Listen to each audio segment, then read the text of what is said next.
Yes, yes, of course. All right, Yes, awesome, awesome. indeed. Good evening, Pastor Steph. It's nice to connect with you. Yeah, it's so exciting for the pleasure is mine to, connect with you and have a wonderful and interesting conversation this wonderful afternoon here in Connecticut. And I know it's a wonderful evening there in Jos, isn't it? Yeah, yes. Good Awesome. evening. Good evening. Good All evening, my right, so friends. I hope you are. yeah, go ahead, please.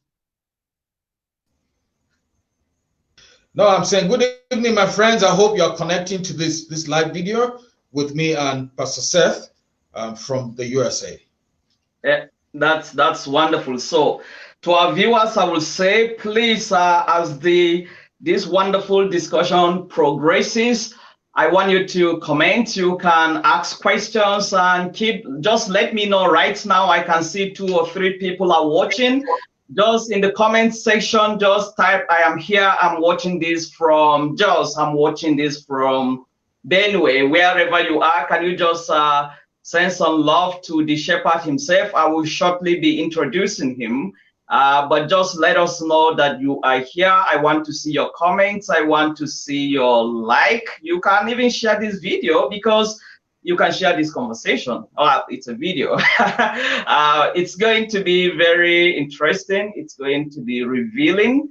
It's going to be exciting. There is never a dull moment with my guest, as you will soon find out. Once again, this is the fourth edition of the interview. In the interview, what we do is to bring people from different backgrounds to just talk about, to have frank conversations about a wide range of issues that concern us as individuals, and we can learn from these conversations. So I'm delighted today to have you, Agwen. Let me start by apologizing to the shepherd himself.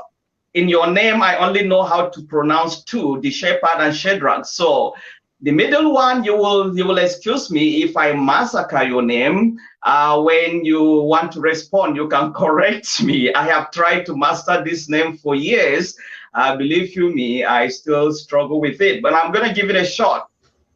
So today we have the shepherd, Okay. Lohut, LohouTer Shadrach. He's the president of Team Tripartite, the production executive of Triumph Concepts. He is the team leader of Scroll House Publishing Firm, the service of the shepherd himself, resources, and he's a part-time lecturer at the prestigious Josequa Theological Seminary in Plateau State, Nigeria. The shepherd has a technical education in carpentry and joinery. I don't even know what joinery means. You will be letting us know what that means. So he has a technical education in carpentry and joinery. He studied agriculture through direct organizational training and has 2 certificates in Kenya and Nigeria on cross-cultural relationships.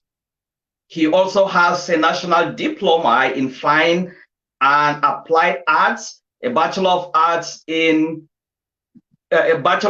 degree in education, and a master of arts degree in leadership and administration.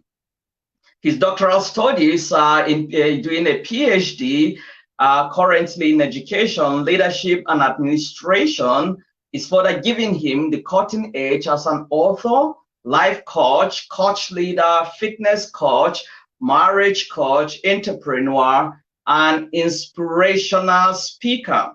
Shadrach is a certified author with acts and has written hundreds of social media articles, published 21 books, and has coached about 500 people to also write their books. He has facilitated seminars across Nigeria and beyond and has impacted many lives positively with the depth of his content. The Shepherd is also a certified Google-sponsored digital skill trainee. His epic blog posts are likely to go viral almost all the time, with some of them getting over 100,000 views in a few days. Shadrach has 30 years of accumulated work experience in 3 agricultural farms, 2 art studios, and had done voluntary service in 3 organizations. He was a former unit leader with Grand Cereals and Oil Mills, mega distributor, the Nigerian team leader of Life Challenge Africa, and was the lead shepherd of Aqua Life Spring Church, overseeing 7 churches. Shadrach is married for over 2 decades to Salome, his beautiful wife, and he is the father of Salman and Sharon. He makes sure he strives to make people thrive. Shadrach strives to make people thrive. Okay, I think we lost you for a couple of minutes, but you are back. So I just finished reading your wonderful introduction about the shepherd. So before we dive into these discussions, can you just correct me? How is your middle name pronounced? Actually, I'll correct a whole lot of things there. Many people think that the shepherd is my name. Actually, the shepherd is a title. I'm a reverend, and okay. I'm a pastor. And I started writing shepherd, and some people get confused. They even put Reverend the Shepherd. Actually, so I'm actually the Shepherd LohouTer Shadrach. LohouTer Shadrach. LohouTer. So okay. If you want to call Reverend, you can call Reverend Shadrach LohouTer, but I prefer to be called the Shepherd. Okay. All right. So he is the shepherd. The shepherd is the title, not the name. So if you're watching us today, you need to get that straight. There are quite interesting things about you, but I want us to dive deeply to the discussion. By the way, congratulations for a successful launch of your book. We'll be talking about that, the unusual hospitality, or unusual hospitality without the article, definite article there. Congratulations on the successful launch of your book. Thank you very much, Pastor Seth. It was a tough journey of 11 years, but finally the book is out to the general public. Thank you. Wonderful. That is awesome.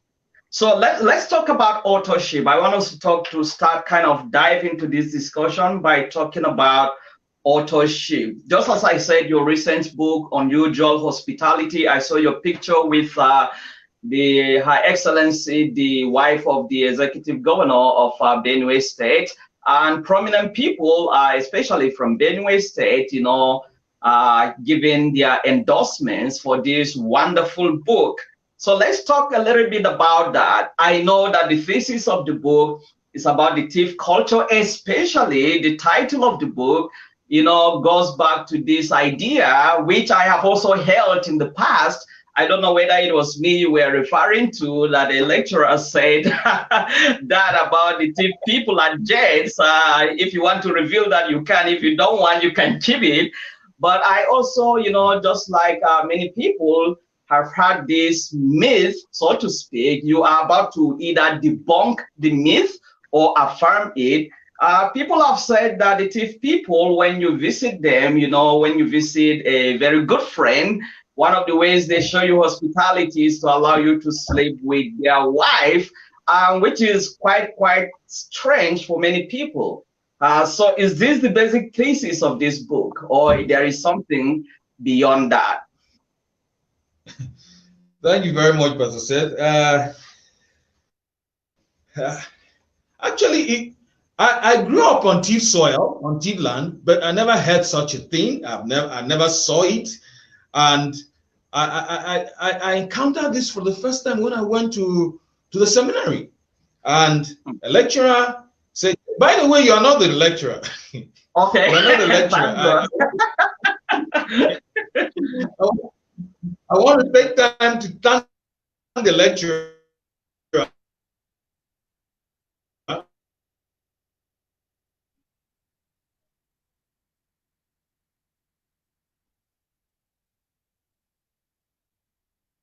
Are you still there? Looks like I am the connection. We're having some connection, so technical difficulty. Hello, the shepherd. You are kind of freeze right now. Can you check? Complimentary copy to thank him. Actually, so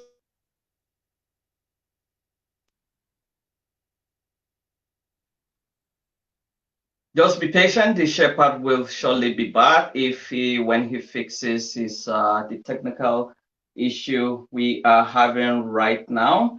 And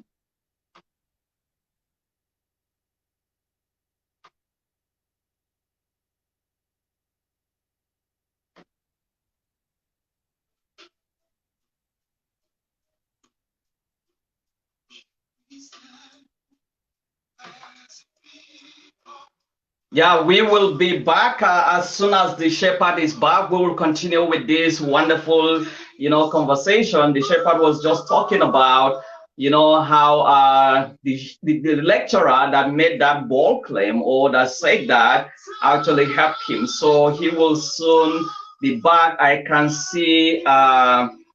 Sorry if I mispronounce your name, Aka Tazungwe, saying it's network connection. We will have the shepherd back right now. He is back. So thank you so much. Thank you for your patience and thank you. Please keep the comments coming. Thank you so much, Aka, for commenting. Anyone, I want to see more comments coming in. At any time, you can ask any question, especially to my guest, and he will be more than willing to respond to your question. Yes, so take me back to the issue of the lecturer. You were trying to say something about the lecturer, and we had this network problem. Yeah. Okay. So you are not. I want to say you are not the one, but I want to take time to thank the lecturer because he helped me understand my culture better. He made me go throughout the Tiv land to make the research, asking people of 60 years and above about the issues he brought up. So I grew up on Tiv soil and I never heard such a thing. And I went, and this lecturer said, Tiv people give out their wives to their guests for sexual entertainment. I stood up and I told him, no, we don't do that. He said, you don't know because these are things that happen in the. I say, I grew up in the culture. My grandfather was like a friend to me. We were very close. And even the things I never saw, he told me about them. And I moved around older people. So if there was something like that, I would have known. But like I said it on another interview somewhere on Beno TV, I said, there's no smoke without fire. And that's when I started going around Benue State, around Tiv land, to do that research to find out whether this art is true of the Tiv people. But I discovered that it's not, it's just mere misconception. Actually, when the title, I have changed that title of Unusual Hospitality like more than 10 times. I came to a point where I chose Unusual Hospitality because the Tiv people have a hospitality that I've never seen anywhere else in the world. For example, when you visit a Tiv man and he loves you, you are his guest, you are even a stranger, he will slaughter a chicken. And in this chicken, the only thing he will eat from this chicken is the legs and the head and maybe the wings. He gives you the whole chicken. So the guest will decide whether the members of the house will eat the chicken or not. And that's when he cuts and say, give it to the madam of the house so that they too can eat the chicken. Now, you will think that that is only a chicken thing. When my wife is Idoma from Benue State. And when she married, she found that very strange a culture, very unusual. We went to my maternal grandmother and she slaughtered a goat. And the whole goat, only part of the ribs were cooked for us. The whole goat was packaged in a sack and was given us to go. So there are things about the Tiv people about their hospitality that is unusual. Now, in a nutshell, when I did that research, let me not say in a nutshell. When I did that research, I decided that I will not just jump to that issue, because if I jump to that issue, many people will not know who the thief person is. So I did the entire history of the thief people, so that when you know this person, when you know the true identity of the thief person, you will judge whether the thief man does this, gives his wife out or not. Now, one of the things I did was punishment. I was a study on adultery, and the punishment for adultery in thief land is grievous. I have not seen that elsewhere. Do you know that it differed from community to community? Some communities will give you a wound, a mark. They'll slice, they'll use a sharp cutlass and give you a cut in the middle of your back where your hand cannot touch. That's for the man. Some communities will take you out to the open naked, and they'll beat you around the market and around the village naked. Some communities, this one is bad. Some communities will open the legs of a woman and put guinea corn inside her private part and allow chickens to peck until they start pecking her private part. It's like, since you cannot keep the things that are private, then we expose it for even chicken to eat from it. So I'm wondering, how can somebody have this kind of grievous punishment for adultery? Then he's the one that facilitates adultery by giving you his wife for sexual entertainment. I did all of those studies. Yeah, I mean, it doesn't make sense. So what the Tea people did in those days, that they had a multipurpose hut. This multipurpose hut, I'm calling it a multipurpose hut because you sleep in that hut. It's a storage hut. They cook in that hut. There was no separate kitchen. You cook inside the hut where you sleep.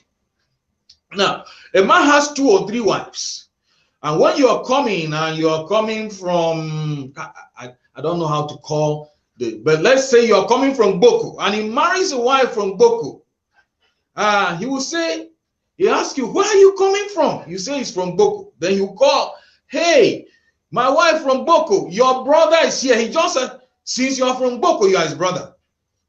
You know, you're the wife's brother. So he say, give your brother a place to sleep. So the woman from Boko will now, in that multipurpose hut, there was a side that was for the husband and wife, another side for the children, and all the relations that you had. The hut was really big. So the husband will vacate his sleeping portion where he sleeps with the wife, and probably sleep in the living room. It's like a hut without walls. He goes to sleep there, or sleep with any of the wives, and give you that space. Now the wife moves from the space she sleeps with the husband, and joins the children in that other partition. In most cases, in many cases, they will even partition the place for the husband and wife, and partition the place for the children. So the wife leaves the partition where she sleeps with the husband, and joins the children in their own partition. Now what happened in those days was that clothes were not very common. So you may have 1 or 2 clothes for your age group in your village. So if you are traveling, you borrow that cloth to go for the journey. Now, when you go for that journey, it's not that cloth. That cloth was special. You don't wear it anyhow. So you remove the cloth. And the wife that gives you a sleeping place gives you her own wrapper. And while you are in the house, you are tying the wife's wrapper. And you remove the cloth and hang it and put your arrows in the room. Okay? So, and the husband leaves that room. He goes to the open parlor, or in another person's hut. Now, assuming that you are not a thief person, you come to the compound of a thief man. You see the husband sleeping in another room, and the wife is coming with the wrapper. I mean, the guest is coming with the wrapper of the woman, of the man's wife, in her own bedroom. How do you interpret that? I will just rush into conclusion. You rush into conclusion that this man had given his wife out for his guests for entertainment. Now, so that is the misconception. That's the major misconception. There are other things. Now, is it possible?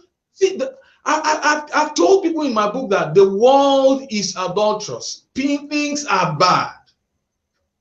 Things are bad. Sometimes your friend even tries to sleep with your wife, right under your nostrils.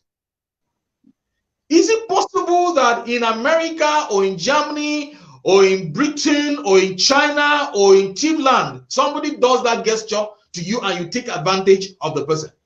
It's possible in any part of the country. It's possible that you can do that gesture to somebody in Tiv land and the person will take advantage of your wife, or in China or in America or in Europe and all of that. Now, it's also possible that you have an adulterous woman that wants to cheat. Now, this can happen in Tiv land, it can happen in Doma, it can happen in Yoruba, it can happen in Hausa land. Women, men are adulterous. If you don't have God, you can commit adultery. Now, if those two people commit adultery, you can't say the man gave the wife to his guest. Of course, if you are caught, in some communities you can be killed, and nobody will say. Everybody will know who killed you, the adulterer, but nobody will mention it. Okay, so in a nutshell, that's the misconception. That makes sense. That connection, it's more like someone is trying to be hospitable, and some people are misunderstanding the essence of the hospitality. Thank you so much for that clarification. Are you still with me? Because we need to talk a little bit more about this wonderful book of yours, Unusual Hospitality, how our viewers can get copies for themselves and learn about the Tiv culture entirely. Are you still with me? Can you hear me? You are kind of freeze right now. All right, I will be playing some more music in the background. For those of you that have been following this interview, I want you to send some love. You can please comment below, make some comments, start asking your questions, and the shepherd will respond to them appropriately. So he will soon be back, but I want you to just let me know that you are watching this wonderful interview. It's already getting very interesting. Send some comments, make some comments, just so I can know that you are watching. And if you have any questions, please feel free to ask your questions as the discussions progress, or as the discussion progresses. The shepherd will soon be back, and we will continue with this wonderful and interesting conversation.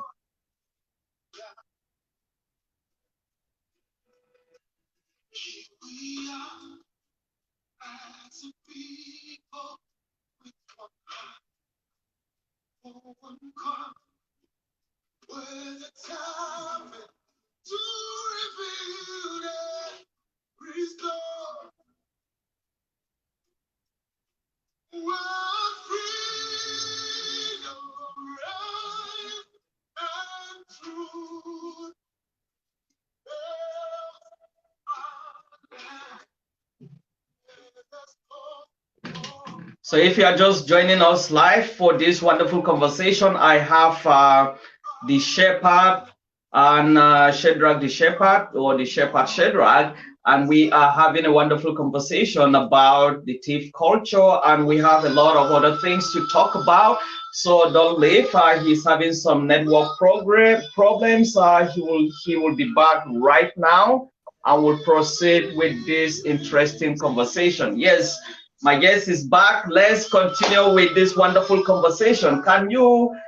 Let's now dive into in the same spirit to talk about how can people get this book. You have just launched this book, just as I said earlier. Congratulations. This is something that took you about a decade to research and write this wonderful and interesting book about the thief culture, and I really congratulate you for the audacity to do that.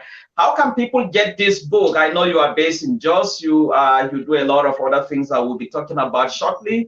How can people get the unusual hospitality? We don't want to tell them everything that is in the book so that they will not buy it. That is what the shepherd has said to this point, is just like scratching the elephant's back. Tell us, how can people get this book?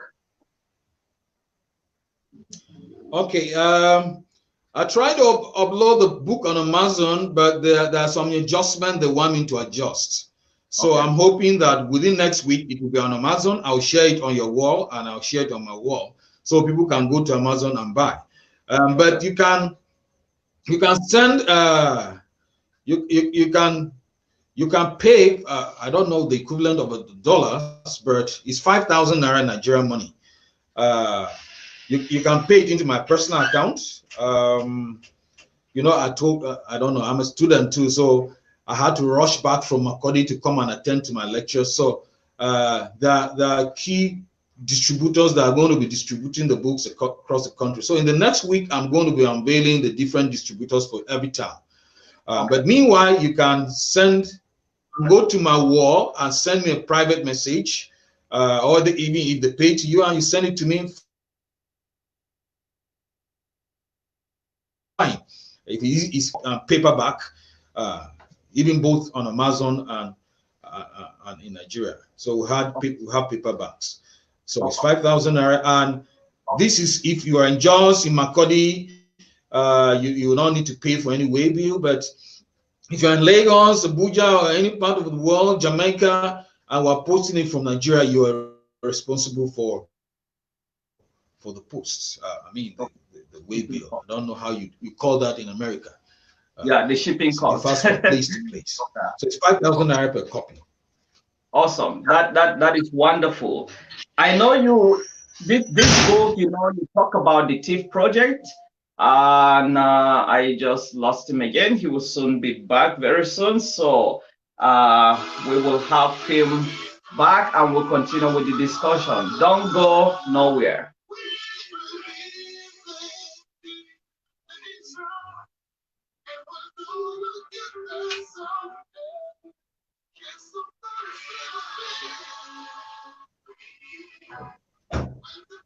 This network is really embarrassing. It's okay, it's understandable. I mean, the network in Nigeria. They tell me that this one is the best network. I'll go for it, and they tell me this one is the best one. This evening, I have to even switch to the one they say that this is the best, and it's still giving me all this checks. No worries about that. We understand. You have to manage that. Yeah, so I want us to talk about the Tiv culture because it is kind of connected with your book. I haven't read the book personally, but we are friends. I see you make a lot of posts about the Tiv project. How is that different from your book? What is the Tiv project all about? Okay, it's actually called the Tiv Identity Project. Okay, Identity Project. All right. The Tiv Identity Project. I call it the Tiv Identity. My book is actually a small part of the Tiv Identity Project. In the course of my 11-year study for this book, I discovered that the younger Tiv people are no longer proud of calling themselves Tiv people because of some of the stereotypes.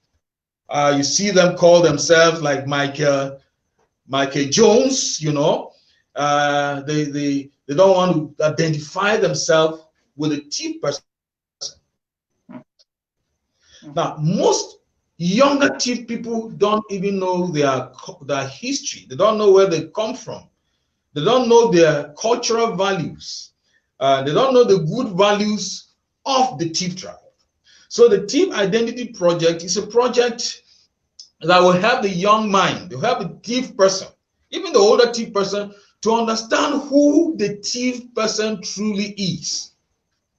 Now, people have painted the Tiv people bad and black, and this didn't start now. It started right before we had independence. Now, some of these things are in the book. You will see how some people like Lord Lugard, how he really tried to crush the Tiv tribe, how they overcame. Eventually, Tiv land was not captured. It was through peaceful penetration. That's how the colonial masters came in. So we have been given a bad name right before independence. And the Tiv nation is the fourth largest tribe in Nigeria, but it's marginalized. You hardly see us having key positions of leadership in Nigeria because of the narrative that was sold to the nations of the world by our colonial masters and the politicians. It was handed down to the politicians. And we're painted black. So the Tiv Identity Project. Now, I am a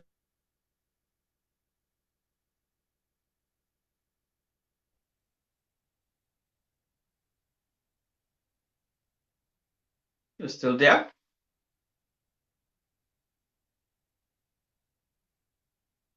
Yeah, looks like we are still having some network problems.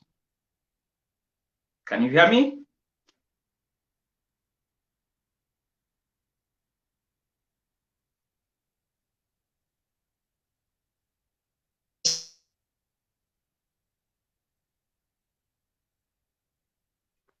Yeah, we are still having some network problems with my guest. He will adjust that. I believe he will be back, so that we'll continue with this wonderful conversation.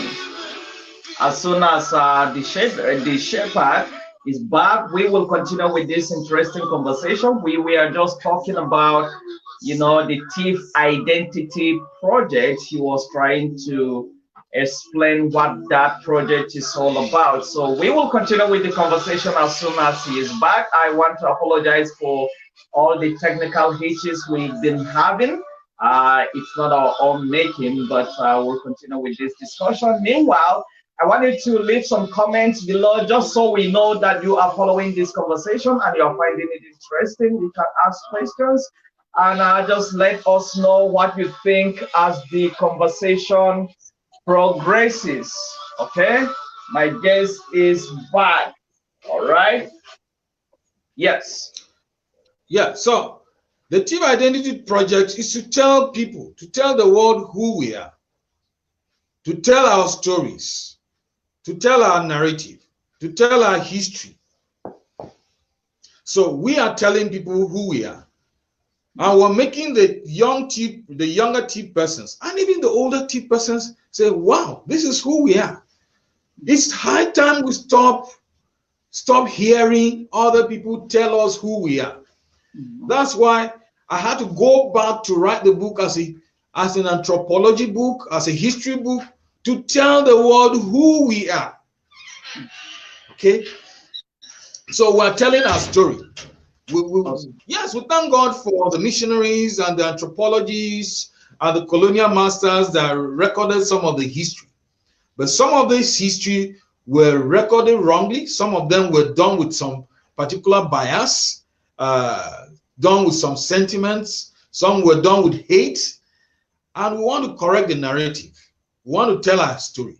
No person can tell our story better than we do, because the other people are coming with our worldview. They will misunderstand. Just like I told you about this story. If somebody is writing about tea culture and it comes to issues of sex, may just write the story that, yeah, I saw it myself. I saw the man coming out of the bedroom with a rapper.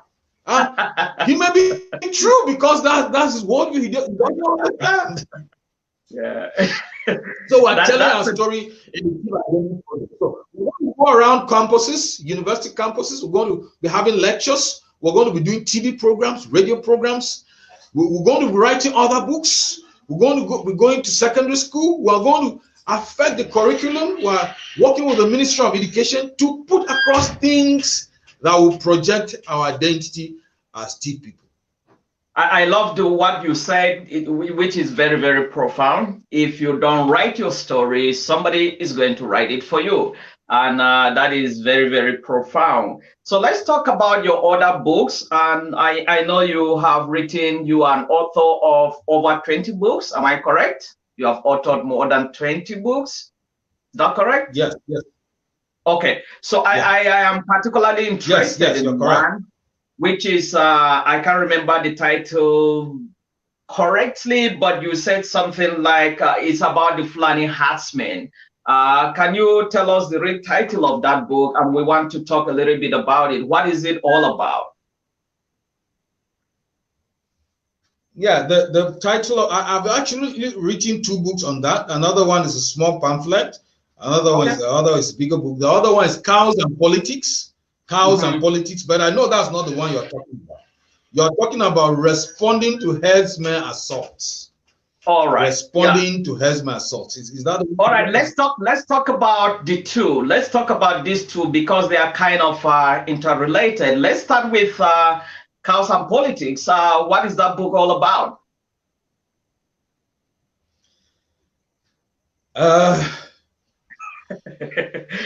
It's just about what the title says. Right? Explains what the book is all about. It's about cows.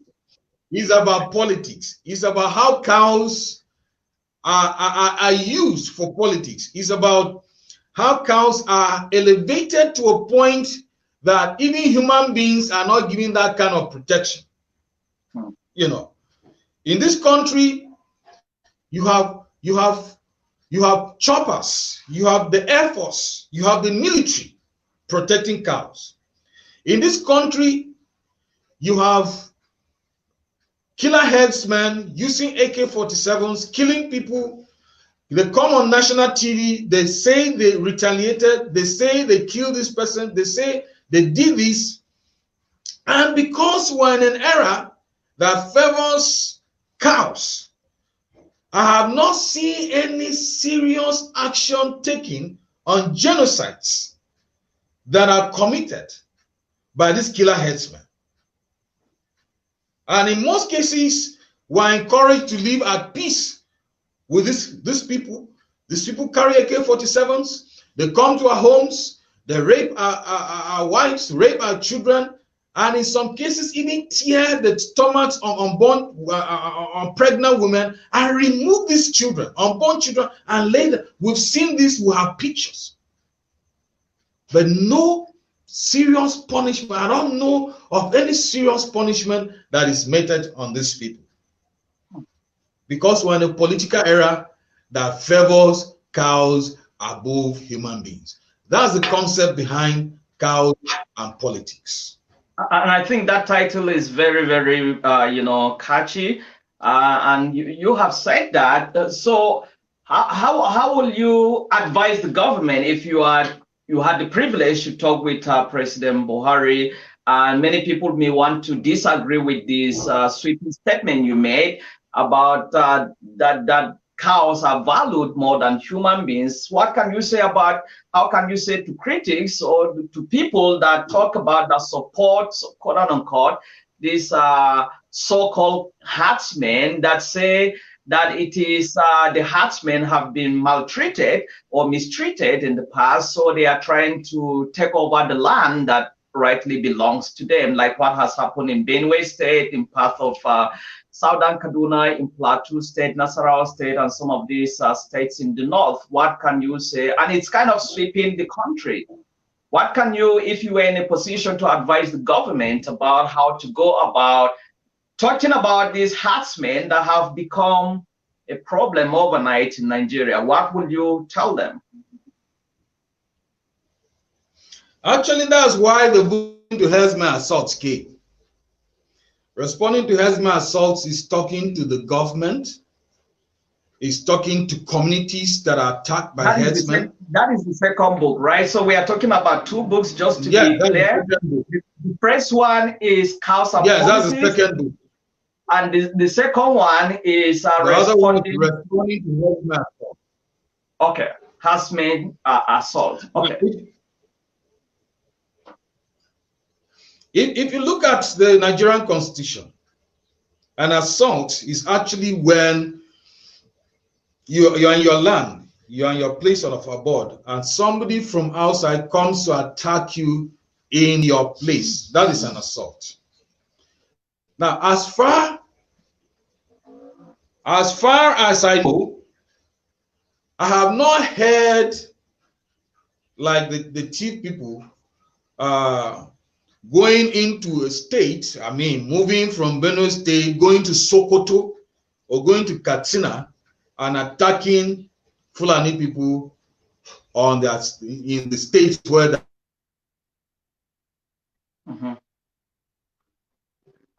are known to.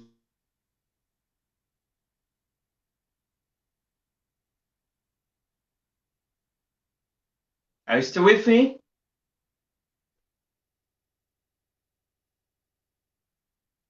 All right, we will be having the shepherd back. We have been having a very wonderful conversation with the shepherd. He seems to be having some technical difficulties right now. As soon as he, adjusts that, we'll continue with the conversation. Don't go nowhere.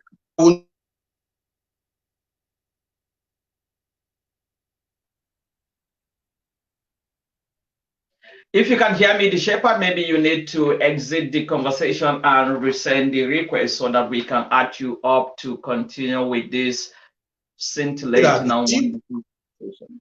Or the people from Southern Kaduna. All right, the shepherd will soon be back. All right, he's back right now. We seem to, it looks like it's going to work right now. Am I correct?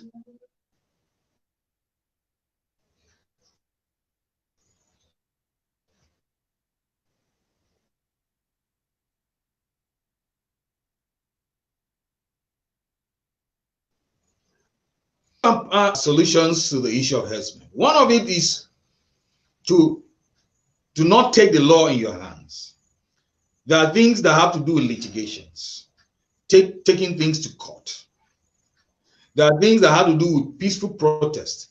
You see, our government sometimes listens to us more when we make noise and the international community comes in. Why is the government giving attention to EndSARS? The EndSARS brought in sympathies from around the world, and the government is listening.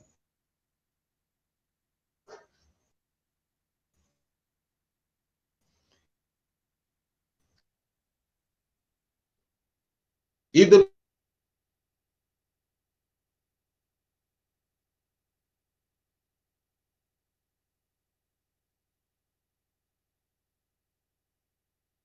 All right, if you can hear me, maybe in Southern Kaduna, if the people in Plateau State, if the people in Benue. Yeah, viewers, I apologize for all the technical glitches. We are having, the shepherd is making very profound points, and it seems to be cutting. Can you hear me now? Yeah, I can. So, you see, the challenge is when it happens to us in Benue State, the man in National Oil Fields it's an Idoma thing, then they deal with us and everybody keeps quiet. It's happening in Southern Kaduna, and the T person or the Benue person is that thing in Southern Kaduna. And if we keep quiet when people are attacked and we don't make noise,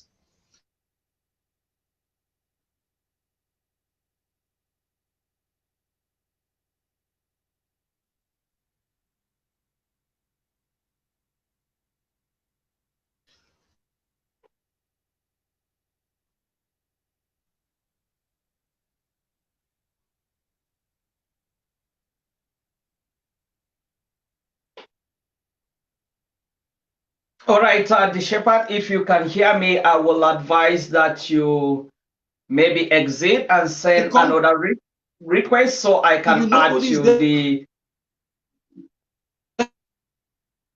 to stand with you.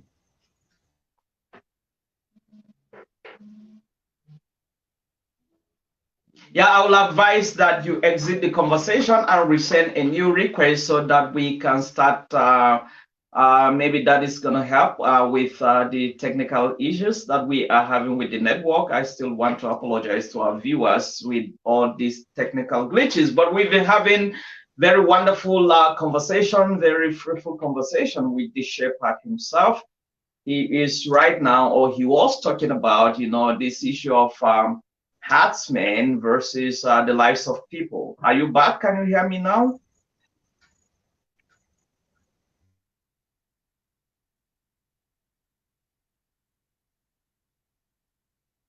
And we still had, quite a number of things we wanted to talk about. The shepherd is an entrepreneur. I wanted us to talk about entrepreneurship. He's already talking about the NSAS movement, how the response of the Nigerian government when it comes to the international community paying attention. And I think that is very profound when the international community starts paying attention to what is happening in Nigeria. There seems to be this rapid response by our leaders, but when the international community behaves as if it doesn't concern them, then our leaders, our politicians tend to do, like whatever they want to do or whatever they wish to do. And I think that is a profound point. So the shepherd is an author. I will be waiting for him as soon as he comes back. We will continue with this wonderful discussion. I can see Reverend Eli Kerek saying, I like the combination of these two guys. Thank you so much for your wonderful comment, Kerek. Thank you. I appreciate that. So he was talking about, the shepherd has authored more than 20 books. And we spoke about his recently launched book, Unusual Hospitality, which is about the Tiv people, the Tiv culture, especially this claim that the Tiv people will always, when you visit them as a way to show hospitality, they give their wife to you, which the shepherd has actually debunked in this book. So you will do well to get yourself a copy of the Unusual Hospitality that has been written by the shepherd. And we were talking also about two of his books, talking about especially the herdsmen, militia, or whatever they are called, that have wreaked a lot of havoc in Nigeria, the herdsmen, especially in Benue, Southern Kaduna, Plateau State, Nasarawa, and some parts of the country. So we will continue with the discussion. My guest is back. Sorry for that. Yeah, so take it away. Sorry, it took that long because I needed to change the network. No worries. Yeah, can you remember where you were before? Can you hear me now? Yes, I can hear you. I can hear you very well. Can you hear me? I can hear you. Hello? Yes, I can hear you.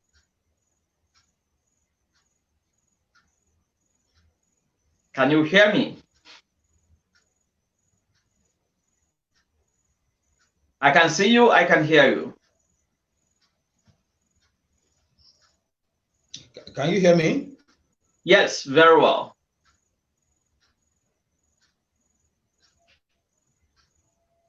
Yes.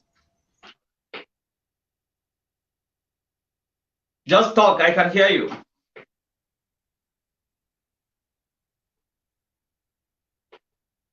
All right. We still having a problem with the connection right there.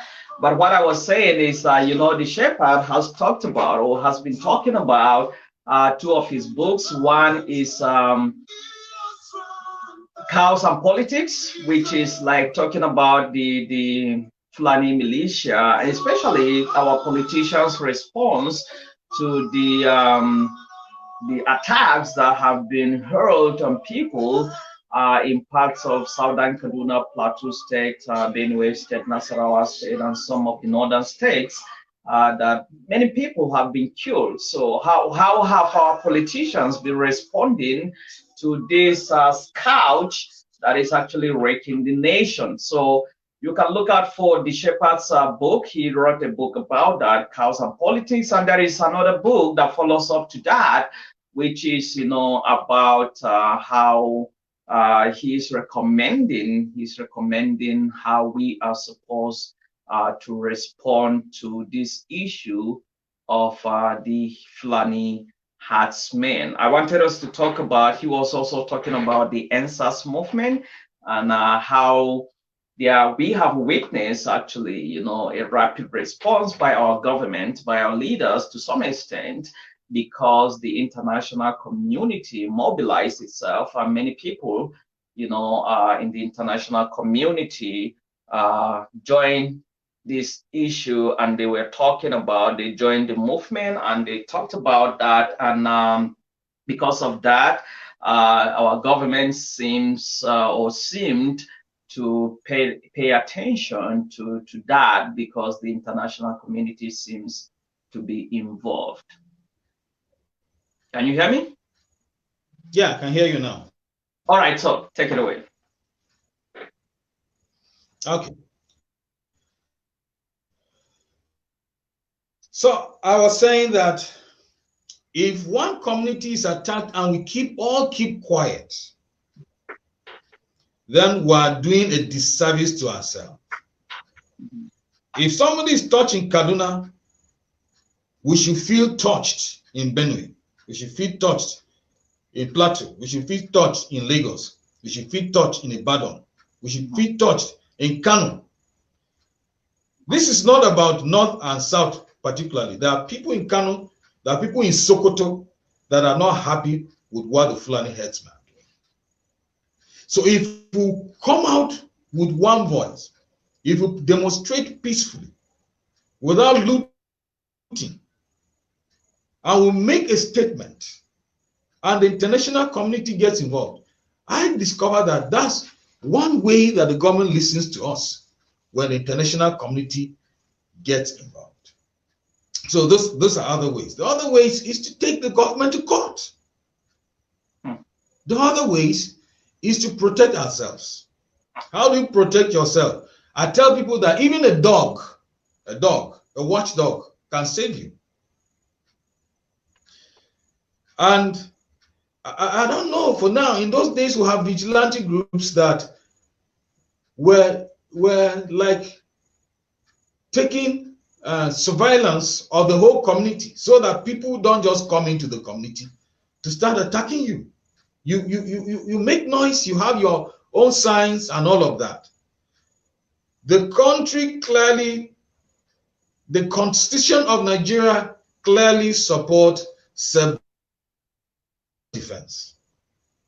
In paper, clearly, right? Supports self-defense. on the paper. Yeah. The Bible also, yeah, they support self-defense on the paper, but let's do the much we can to defend ourselves. I mean, if we keep quiet what is happening in Nigeria, one day we will wake up and no community will be safe again, because you thought that it was about the middle belt, but it's happening in the south, it's happening in the east. If we don't rise up to protect our territory, our identity is connected to the land we have. Every community, whether you are an Igbo person, you are a Yoruba person, you are a Hausa person, you are an Igbira person, you are a Fulani person, you are a Birom person, you are a Ngas person, your identity is tied to your land.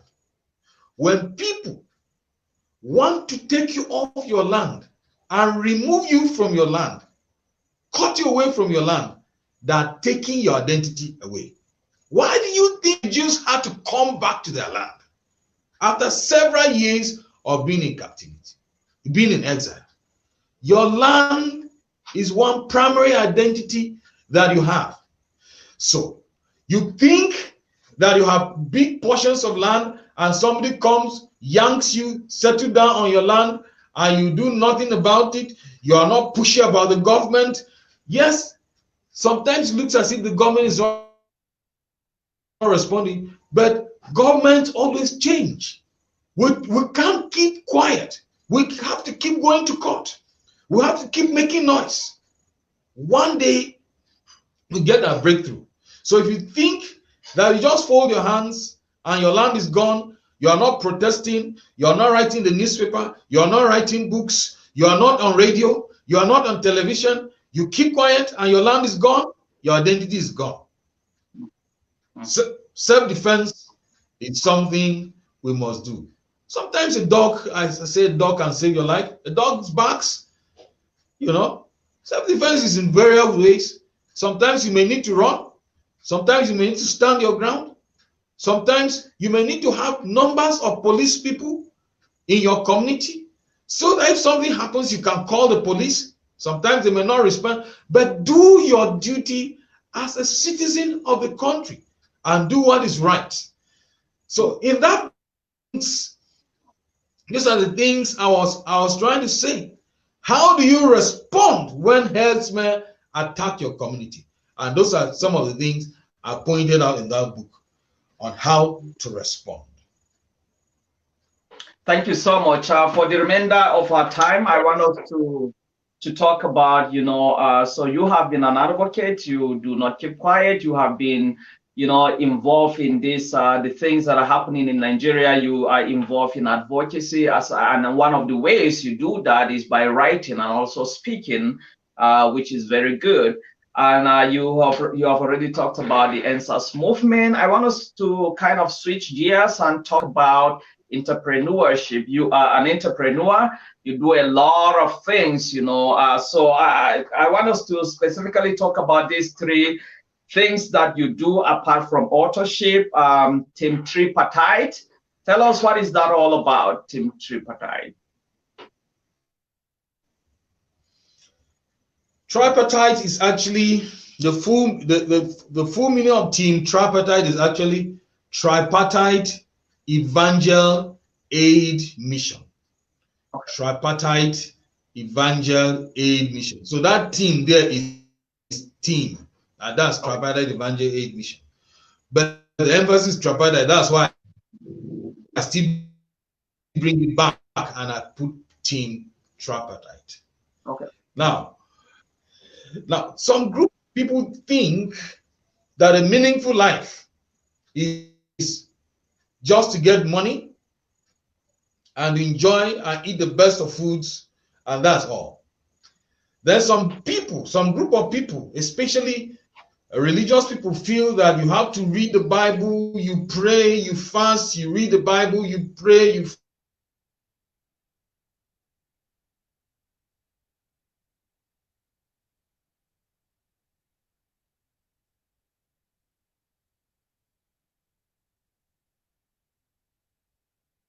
Still with me?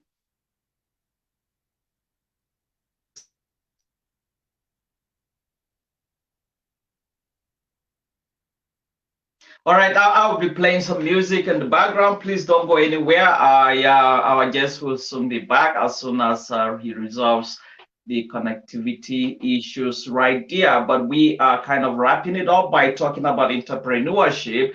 The Shepherd has been an entrepreneur, and we wanted to, or we will be talking about these three things that he does aside, ministry and also authorship. He's the founder of the Team Tripartite network, and he's also the founder of Triumph Concepts and also Scroll House Publishing. So I wanted us to kind of talk about these three areas of all the things that he does, even as we try to wrap up this discussion. But on the most part, I will say that this has been a very enlightening and illuminating and fruitful conversation we've been having with the Shepherd about the things that are happening in the country, about our culture, about, the Fulani herdsmen and NSAS movement and all kinds of things that are happening in our beloved country, Nigeria. If you are not a Nigerian watching this, you can still watch and learn something about it.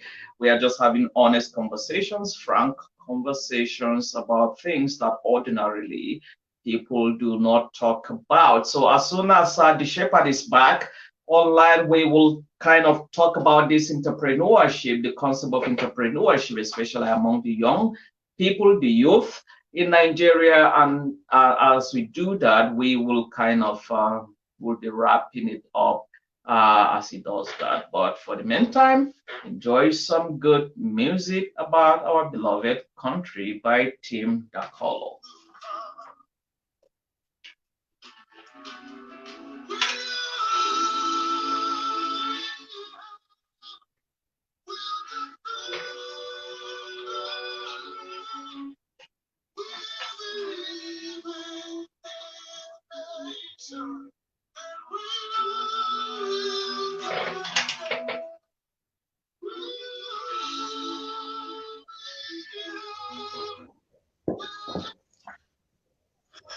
You're back. Welcome back. Hi. God help Nigeria. Don't worry. Don't worry. We understand it's not your own making. I know you it's not your own making. Yeah. I have two You were trying networks. to make a very profound point when you went on offline. Can you remember what you were trying to say? I was saying that some people think that life is all about eating food. Some people think it's all about spirituality. Study, read the Bible, pray, fast, go for conferences. And some people think it's about academics. Now, tripartite is saying that your spirit, your soul, and your body is important. The three parts. A human being is a tripartite being. Human being is a tripartite being, spirit, soul, and body. So the emphasis of tripartite, team tripartite, is to help you get your abundance. So we lead people to the life of holistic abundance. Lead people to a life of holistic abundance. So that's what we do. We help you, you help your body, we help your spirit, we help your soul. So that's why it's tripartite evangel aid mission. Will you classify this as a church or as a parachurch or non-governmental organization? How will you classify Team Tripartite?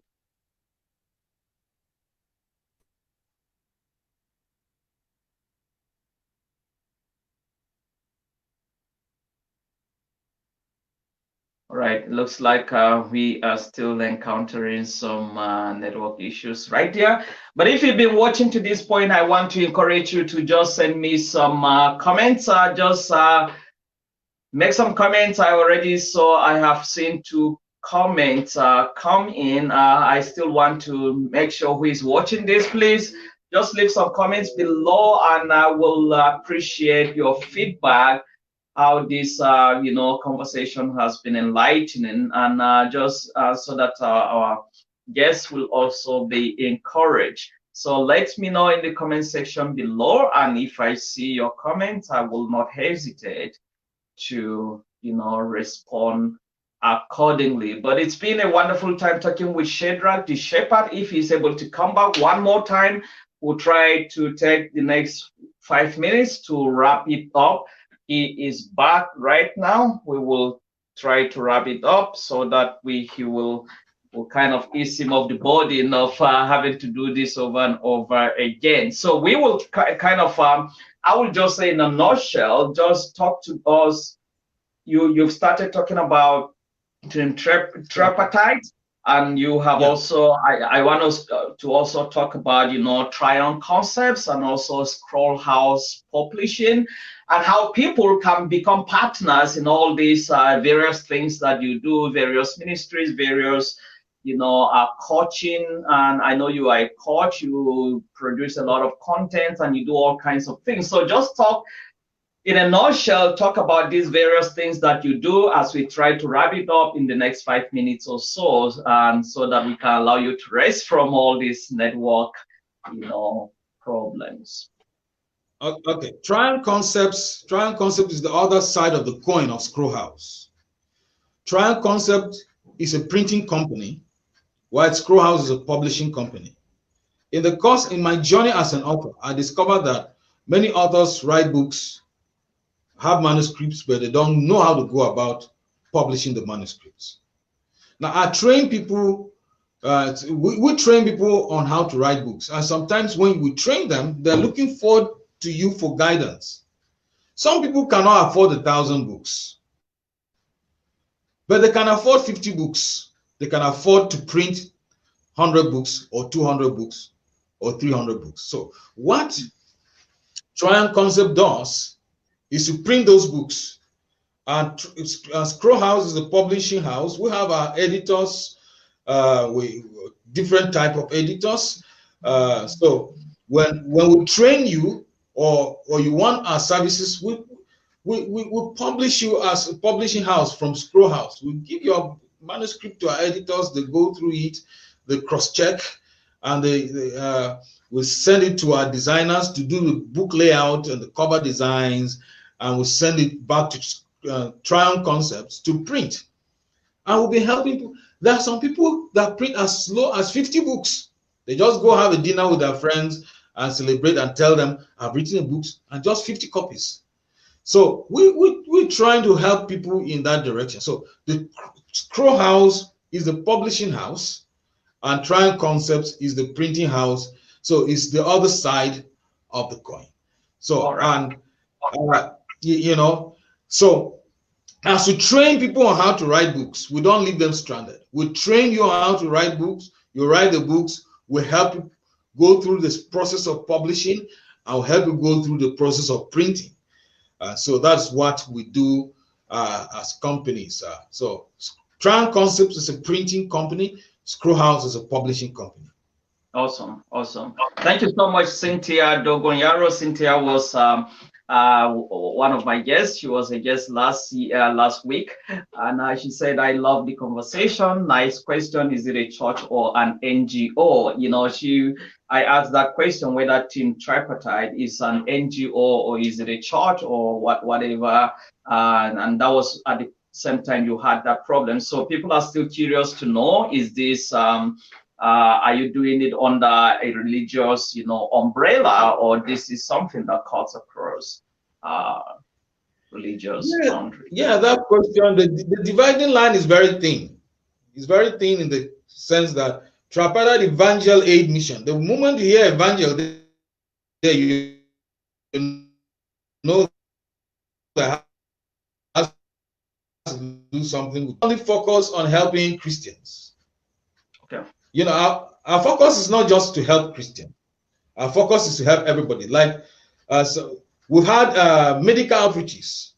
We can't say that because you are not a Christian, we cannot treat you.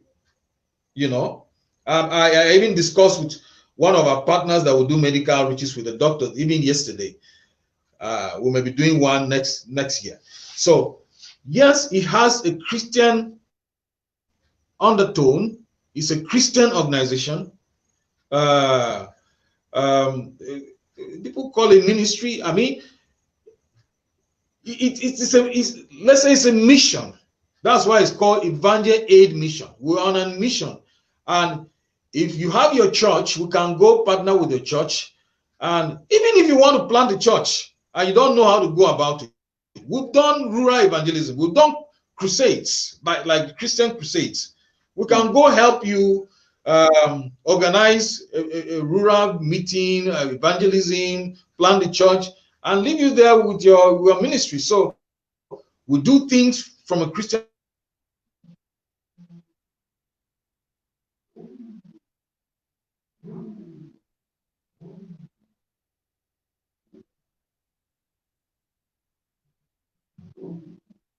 Yeah, so the shepherd has been, responded to the question whether the things he does are kind of strictly Christian or strictly religious, or they cut across, and he's kind of saying it's somewhere in between, because they can partner with churches, they can partner with religious organizations, they can even partner with people that are non-Christians. So it kind of cuts across, but it is, the various things he does. We're talking about three major things that he does aside from, authorship. He is the founder of Scroll House Publishing, that they publish books, and I think this is based in Jos, and also Team Tripartite, and also Triumph Concepts, which is, a sister organization with Scroll House. And one of the things I know that the shepherd does is that in case you have ideas of a book to write, or an idea of a book to write, but you don't know how to go about writing, so you can either pay him to write the book for you by having interviews with you and conversations, or they can train you to be able to write your book. I believe that any human being can write a book, and I believe the shepherd will agree with me on that. So if you have an idea of a book that you want to write, but you don't know how to go about it, you can meet the shepherd. He can either coach you on how to go about writing your book, to bring, that idea that is in your head. He can give you a training, a coaching, training on how to go about that. Or another way to do it, which is much easier, but a little bit cost, it can, it can take a little bit of your money, is for you to just pay him, and he interviews you, and he writes your book for you. And in that way you pay him, and he's not going to put his name. It will still be your book, but you have just paid him, and he's not going to put his ideas. Is by through the interviews, the interactions and what have you that he does with you. So you don't necessarily have to, in the strict sense, you don't necessarily have to know how to read and write to be able to write a book, which means at first may sound funny, but that's the truth. Any human being can write a book if you have an idea. If you meet people like Coach the Shepherd, I am adding another title to you. He can actually write your book. You need to pay him, and he will interact with you to do that. Okay, I wanted to ask you if you can give some concluding remarks as we try to wrap up this discussion. I want to say to those that have been following patiently, in spite of the technical glitches, thank you so much for your patience, and I really appreciate your patience. Those of you that have taken time to comment on this, I really appreciate this. Even after this conversation, if you are watching after we have gone offline, feel free to share this video. You can like it and you can comment afterwards. So what are some of the, what will you say, even as we try to wrap up this interesting conversation? It's been a very wonderful conversation. What other thing do you want people to know about you, and how can people contact you? How can people partner with you? How can people get involved in all these various things that you do?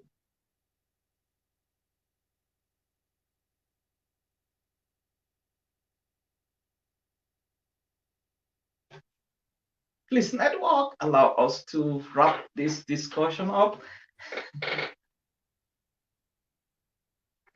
You are right now free, see if you can hear me.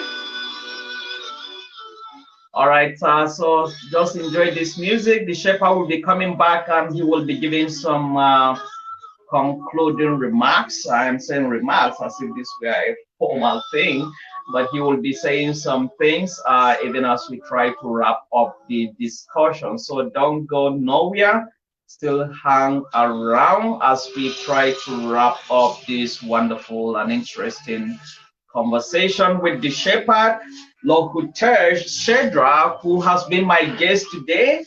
And the shepherd is an author. The shepherd recently launched a book, which I will encourage you to find a copy for yourself after this program. I'll be dropping some links to the way you can connect with the shepherd in the comment section below. So look at the comment section.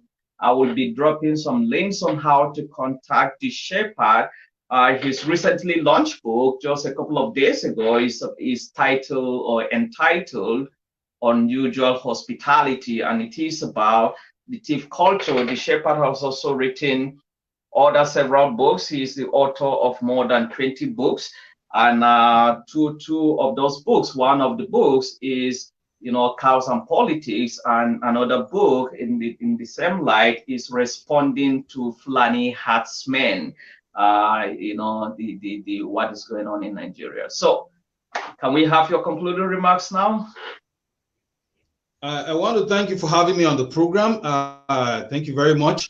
I want to ask the viewers of this program, go and like the page, Kajang, like the page so that you can hear some of these conversations. I know that I'm not the first person, and I will not be the last, and there are several other good ones that are coming. So go like the page and click for notifications when it's going live, so that even if you don't remember, anytime it goes live, it pops up and you watch. So please do that. You can reach me on scrollhouse.com.ng, scrollhouse.com.ng. So if you go there, you will look at the things we do at Scrollhouse. our contacts are there, telephone numbers are there, so you can reach us. Like Seth said, we can help you write your books. Our name will not be there. It will not be an acknowledgement. Nothing. Nobody will even connect you with our books. We use your own words, the words you use commonly. I will not put words into your mouth. It will be your words. I've done works for people, and they're wondering whether I'm the one that wrote it or they're the ones that wrote them, because I understood how they think and how they talk. So I use the common words. And like you said, you don't need to know how to speak English. You don't need to, I mean, once you can communicate and I understand, you don't need to know how to write, you know. And it's not as if you are not smart. That's why somebody's writing your book. It means you are very busy and you don't have the time, and you pay me for your time. So we do that. So we want us to organize a training, an authoring training in your organization, in your church, in your ministry, in your NGO. Feel free to contact us. Go to scrollhouse.com.ng and we'll be there for you. Thank you very much again, Seth. God bless you, and God bless the things you do. Thank you. Thank you so much, The Shepherd. It's been a very wonderful and exciting conversation with you to talk about these various things that you do. One can only imagine where you get the strength. I know your wonderful, beautiful wife, Salome, has been a pillar of support to you, but to just think about you are a PhD student, you are, and you do all these things, kudos to you for the enablement to be able to do all these things. This guy is loaded. Please try and contact The Shepherd. You can do exciting and wonderful things with him. I have known him for more than a decade now. He has been a very wonderful person that I will not hesitate to recommend to anyone. So try to contact The Shepherd. You can meet him. You can visit his website, just as he gave the address. We will be putting some of this, in the comment section below, so that in case you didn't get them when we are speaking, you will be able to get them accurately. Once again, thank you so much, The Shepherd. My love to your wonderful family, and enjoy the rest of the night over there in Nigeria. And to all our viewers, I want to say, watch out for our other episodes of the interview. This is the fourth, interview that we're having. You can check the previous interviews. There are interviews by Cynthia Dogonyaro Bangho. There are interviews by Emmanuel Junior Zaka. We also have interview with Bobby Joachim. We tried to have interview with Stephen Jefferson. We attempted 2 times, but for some technical glitches, we weren't successful either of those moments. We'll still bring Stephen Jefferson because he's someone that has been incarcerated because of his political views in Nigeria. So we will still try to make arrangements to have that conversation with Stephen. We don't know when precisely, but we do this every Saturday and every Sunday. So watch out again for another interesting guest this coming Saturday and Sunday, and we will be having interesting time together. Until I come your way next time, once again, thank you so much, The Shepherd. Thank you so much, our viewers. Enjoy the rest of your week and have a blessed week ahead, and bye-bye for now. Yeah.